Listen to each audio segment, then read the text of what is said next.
Yo, so guys, welcome back to another video. This is a reaction to how this Central African city became the world's most expensive. I'm still a bit sick. Again, I don't actually know if I'm sick. I think I've actually got um a chest infection or a throat infection. So it's not like I'm feeling terrible in terms of like I've not got a temperature, but I'm a bit sniffly and it's just my throat. It's so ticklish and phlegmy, and at night time it props up a lot at night time. When I'm sleeping, I'll wake up a lot, coughing loads and all that kind of stuff. But I'm not actually feeling that bad. It's just jarring to have to cough constantly and feeling like every 2 minutes I'm just, I don't know, ticklish in my throat. But I'm good, and yeah, we're going to jump into this video, and it's Wendover Productions. I like these videos a lot, and I mean, yeah, suggest some more videos you want me to do, as long as I don't get worse. I'm guessing this is the worst it's going to get, because I've been feeling like this for like the last 5-6 days, I think, so I'm pretty sure it's not going to get any worse, which is a good thing. But yeah, let's jump into this. Links are in the description to my Patreon if you want to see some more videos of mine, and let's just jump into this and see how this happened. I don't really know, because how the Central African city became the world's most expensive. Isn't Singapore or like Hong Kong the most expensive, or Monaco? Okay, we're gonna see, but based off the title, I'm kind of baffled. So yeah, it's gonna be a good watch, and yeah, let's just jump in. Of a maze of dirt roads, shanty towns, crumbling infrastructure, open sewers, and trash fires, central Luanda, circa 2015, was defined by opulence. 3 times a week, a specially configured 747 would speed 14 hours across the Atlantic from Houston, depositing up to 189 passengers at Angola's International Airport, an unusually low number for this aircraft, reflecting its unusually luxurious interior. 10 first-class seats, 143 business, and just 36 in economy. The Houston Express, as it was dubbed, operated as a charter accessible only to invitees of Angola's national oil company, the Sonangol Group, and for the convenience of a non-stop flight to or from America's oil capital, they charged an eye-popping $2,399 for a round-trip economy class ticket, roughly equivalent to half a year of income for the average Angolan. But these passengers were rarely Angolan. Income for the hours for a round-trip economy class ticket, roughly equivalent to half a year of income for the average Angolan. But these passengers were rarely Angolan. Rather, American oil executives, business people, and their families filled the 189 seats, returning from a visit to their home offices or hometowns. Having cleared customs, most would instruct their taxis to turn left or south towards their gated community of choice in the polished Talatona neighborhood. Inside these walls, snaking streets dotted by Range Rovers, BMWs, and Porsches opened up to suburban-style housing. That's insane. That's crazy to me how it's split like that. I always find this stuff so wild to look at, how it can just be split. People in poverty, like, struggling, and all these, like, I guess, I don't know. I don't want to say slums, because I'm guessing it's still built up neighborhoods, but a lot of other cities will have slums. I remember the picture of, I think it's in Lagos, where it's like a complete line where the slums are and then the rich people are. So I guess it's not as bad as that, but still, like, this looks bougie as hell. This sort of reminds me of, maybe not Florida, but kind of does in a sense. Like, it's sort of the same sort of plants, the same sort of homes, a lot of white buildings and stuff. God damn. And Porsches opened up to suburban-style housing, featuring manicured lawns, backyard pools, tennis courts, backup generators, water treatment systems, and 24/7 security. An approximate impression of average American housing offered for a far higher than average 10 or 20,000 American dollars a month. Come evening, Talatona's residents might head to dinner at Café Del Mar, Pim's, Unda, or even the city's yacht club, a walled enclave of luxury carved out of a landscape of tin-roofed shacks. Jesus Christ, regardless of the restaurant of choice, one couldn't escape for less than $100 a head.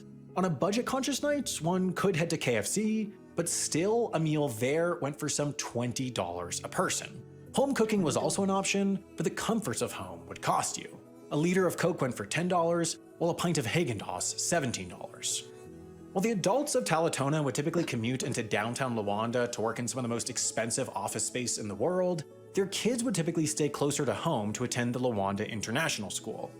English language, American accredited international baccalaureate curriculum was taught by an international collection of teachers in a sprawling, modern, polished campus. Tuition averaged some $50,000 a year, equivalent to 11 Angolans' average annual income, but it was often paid by the pupils' parents' employers, as it was the only school in the city to regularly send graduates to Stanford, Columbia, and Oxford. The wealth of the Luanda elite was, simply put, extraordinary. Yeah. And so too were the means by which Luanda got to this point. Until recently, Luanda was less a destination for the world's elite and more so a destination for deadly military ordnance. Entering the 1970s, even at the height of decolonization, it would have been hard to imagine Luanda as the capital of a single sovereign Angola. Entering this century, Luanda would have seemed one of the least likely of African capitals to have its downtown dotted with high-end hotels and streets crisscrossed by BMWs and Porsches. The bloody, drawn-out process of Angolan independence began in earnest here. On January 4th, 1961, where a protest over farm wages devolved into violence that spread across northern Angola before a brutal Portuguese response stopped the rebellion in its tracks. The months-long revolt signaled the upswelling of a nascent Angolan nationalism, while its violent conclusion hinted at the uphill battle such a movement would face going forward. In the years that followed this first rural revolt, a series of independence movements took shape across Angola. The FNLA, the main combatant group in 1961, formed in the north and coalesced around a shared Bakongo ethnicity. Around Luanda came the MPLA, a Marxist-Leninist group made up largely of Angolan intelligentsia. And in central Angola was UNITA, a group of FNLA dissidents who rallied around their Uvumbundu ethnic background. For the next decade, each group took on Portuguese military and Portuguese-funded paramilitaries. Because of such stark ideological and ethnic divides, though, each group did so individually, and each, in turn, failed. By 1974, Portuguese forces had pushed each of these factions to the very brink. Then, unexpectedly, Portugal itself fell in a military coup, and with the old regime went any interest in maintaining the nation's African colonies. After 400 years, Angola's colonial period was suddenly coming to a close. The ethnic and ideological divides that— There's a lot of is Angola, do they speak Portuguese in Angola? I mean, it makes sense because I see a lot of Angolan footballers playing the Portuguese league and stuff. Had fragmented their independence movement, however, weren't going anywhere. 40 years before it was known for the luxurious oil-funded Houston Express service, Luanda's airport appeared in the media as a chaotic, miserably crowded departure point for some 200,000 Portuguese Angolans fleeing from an impending war. Just months later, on the eve of Angola's official independence, the decision to leave proved prudent as the MPLA rushed the capital, pushed the FNLA out of Luanda, and named the nation's new president, Agostinho— Why does it keep pausing? It keeps stuttering. Is my PC in the mud or something? Neto. It was the first major move of what would be a decades-long civil war. From the start, the war took on an international bent as thousands of Cuban soldiers and 2 Yugoslavian warships bolstered the Marxist-Leninist hold over the capital, while South Africa, Zaire, and through covert funding the US, all backed the now allied FNLA and UNITA. A hotspot in the Cold War, Angolan territory flipped between UNITA and MPLA forces practically every battle, every offensive, and every year, as aid from various world powers bolstered both parties' ability to keep fighting. Between the occasional ceasefire or failed negotiation, the war carried through the 70s and 80s. Without either side able to claim a defensive victory, it stretched into the 90s. As the Cold War closed, Angola's civil war lost its ideological edge and international appeal. Angola's president, José Eduardo dos Santos, who had led the MPLA government since Neto's death in 1979, liberalized much of the Angolan economy, while UNITA carried on without the money from the West, instead funding their war efforts through the diamond trade. In 2002, with the assassination of its longtime leader, with increasingly tight sanctions on its diamond trade, and without a real cause to fight for, UNITA entered peace talks. After nearly 30 years, the Angolan Civil War came sputtering to a close, accomplishing remarkably little. The same party remained in power, the same president remained in office, while a third of the nation's population had now been internally displaced, 2/3 didn't have access to running water, and life expectancy hovered in the 40s. Jeez. Late to gain its independence, and mired by 3 decades of ruthless civil war, 21st century Angola was desperately behind. Now, for as long as Angola has been a country, it's been an oil economy. In fact, by the time the Civil War ended, Angola was nearing its 100th anniversary of commercial oil production. Even during the war, as landmines littered the countryside and deadly violence occurred daily, international oil giants like Shell and Chevron braved the conditions on account of the profit opportunity Angola afforded. Onshore oil fields were frequently attacked and destroyed, but much of the country's oil was located offshore, beneath hundreds or thousands of feet of ocean. So, focus gravitated offshore, where the liquid gold could be extracted in relative safety throughout the conflict. Ironically, however, the oil industry itself prolonged their biggest obstacle to increase production as they funded the MPLA's war machine through the drilling fees they paid them. But when the war finally ended, when peace was found, that obstacle was removed. Without the civil war necessitating burdensome security contractors and expensive hardship wages, oil production in Angola immediately grew far cheaper and far easier. Profiteers the world over jumped on the opportunity. Sonangol and its international partners planned for new rigs and expanded operations, which came at the perfect time as the West, and especially America, looked to distance itself from Middle Eastern oil in the wake of 9/11. President Dos Santos was even invited by Bush to the Oval Office to discuss that very subject. Meanwhile, on the other side of the world, China also identified the opportunity. Just months after the war officially ended, it signed a $2 billion loan agreement with Angola, using its future oil production as collateral, positioning the country in a strategic tug-of-war between two of the world's great powers. Within 3 short years, the post-war economy was kicking into high gear. This is only 22 years ago. It's from 24 years ago. Damn, so it's all like happened really quickly. 2005's oil production figures were already double those of the Civil War era, and the country recorded its highest GDP jump in history. The economy expanded some 15% in just 12 months. Soon after, Angola overtook Saudi Arabia to become China's largest oil provider, while the country's first shopping mall opened in the center of the quickly developing, upscale Talatona neighborhood. Angola's position as a new oil giant was solidified as it joined the Organization of the Petroleum Exporting Countries, a global price-fixing cartel including Iraq, Saudi Arabia, the UAE, and others. By the 2010s, Luanda's skyline had been thoroughly transformed. Glass-fronted skyscrapers stretched hundreds of feet into the sky, filled with modern apartments selling for millions or tens of millions of dollars. 5-star hotels now offered visiting executives accommodations on par with those in Houston, Calgary, Abu Dhabi, or the other oil capitals of the world. Even the global financial crisis barely shook Luanda from its path. As the global economy shrank, Angola still eked out growth. It was one of the fastest growing, fastest developing, fastest changing countries in the world. Others had experienced oil booms, but none went from civil war to helipad-laden $10 million penthouse apartments in less than a decade. Some asked if Luanda was on track to become the Dubai of Africa, a place that, just a few more years into the future, would have Lamborghinis on every block, 5-star hotels from every international brand, and Michelin-starred restaurants from all the globe's best chefs. Others, however, started asking a different question. What had this boom done for everyone else? This is what I'm thinking. What I'm assuming is the rich have just got richer, and then everyone else is just at the same point, still like having to live through all these things that they shouldn't have to live through now. Like, you're in a country that's obviously a lot wealthier and a lot better off, and you're still struggling as if you were 20 years before. Nothing's probably changed for a lot of, like, the majority of these people, which is insane to me, because surely it'd be in the country's best mind, or like just for them, the country itself, it would be better for them to help everyone like get like a better way of living, or what is it, like flipping standard of living and stuff. Like, if you have a better standard of living, then your whole country will like do better in general. But if you're just a select few of people, like 5% people are reaping the rewards, then there's obviously going to be no like actual positive future. I don't feel like it's got to be everyone involved. Like, I don't know, it's weird how they've just managed, from what I'm assuming, they've managed to like get a select few people so rich, but then the majority of people aren't feeling like reaping the rewards. But maybe I'm wrong, we'll see. I mean, I'm sure that's the case, but including the expats and oil executives and politicians and business people, how had life changed for the everyday Angolan, the other 99.5% of the country?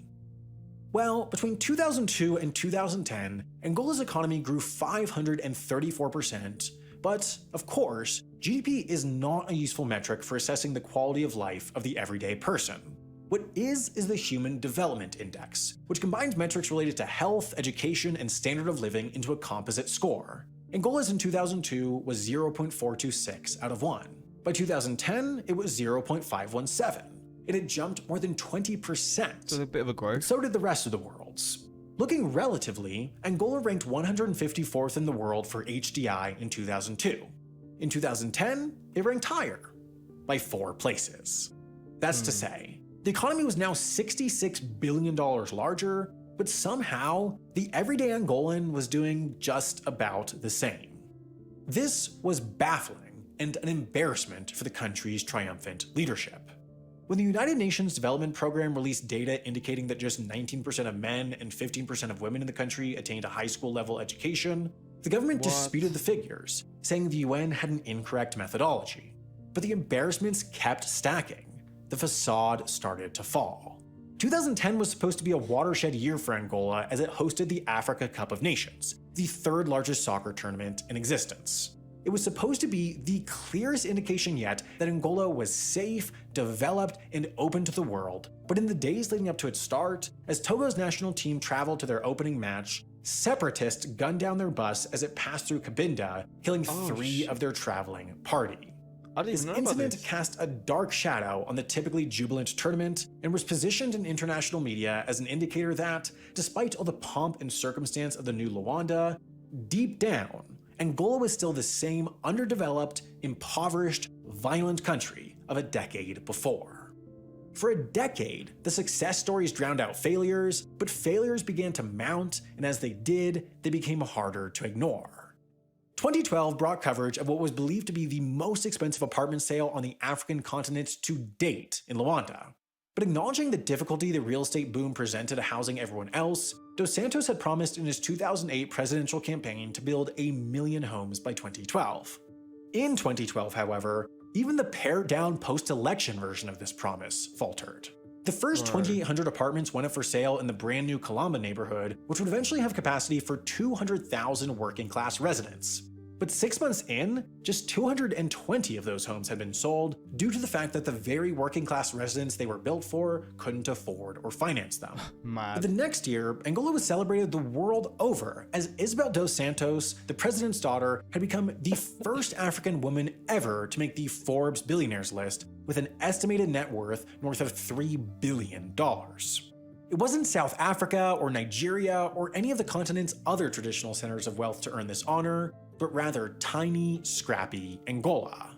Dos Santos owned significant stakes in banks, media companies, and cell providers in Angola and Portugal, a home on the private island of the exclusive Bulgari resort in Dubai, a $16 million home in the affluent Kensington neighborhood of London, a comparatively modest $1.8 million penthouse apartment in Lisbon, a $55 million villa just steps away from the Casino de Monte Carlo in Monaco, and to go with it, a $35 million, 50-meter, 164-foot yacht anchored in the Mediterranean below.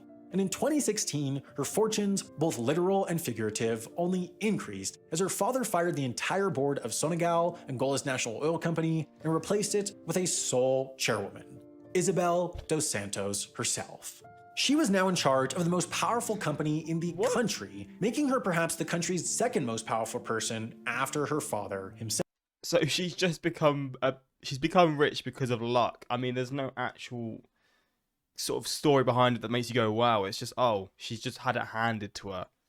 And I mean, if you sacked everyone in the company, I mean, I hope she would then hire people. But if not, then this company's most likely going bust, no? However, just months earlier, he had announced his imminent retirement. Jose Eduardo dos Santos would pass the torch, and Angola would have a new president for the first time in 38 years. The president and his party planned for longtime MPLA politician João Lourenço to take the reins, which he did on September 26, 2017. But then things went less to plan. Isabel dos Santos was quickly fired from her leading position at Sonangol, while her half-brother, who had been leading the country's sovereign wealth fund, was arrested on corruption and money laundering charges. Out of nowhere, João Lourenço turned on the dos Santos family and asked the question no powerful MPLA leader had ever dared. Was it merely a coincidence that Africa's wealthiest woman was the daughter of Angola's most powerful man, or was something more nefarious going on?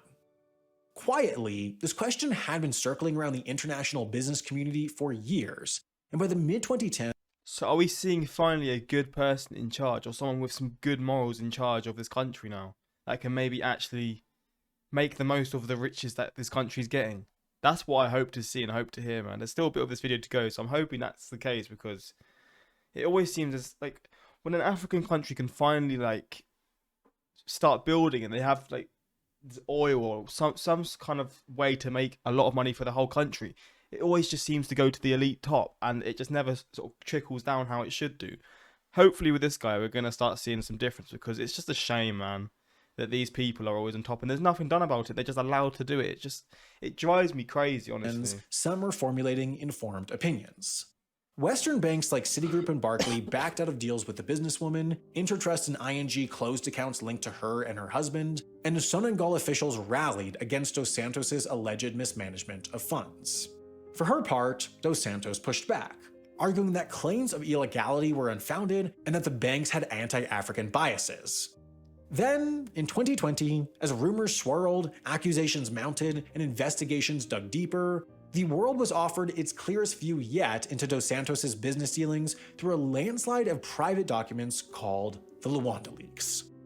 Captured by a notorious Portuguese whistleblower, passed to the Paris-based platform to protect whistleblowers in Africa, then analyzed and disseminated by the International Consortium of Investigative Journalists, the 715,000 leaked memos, emails, contracts, and meeting minutes corroborated many of the suspicions and outright accusations lobbed at the former president's daughter.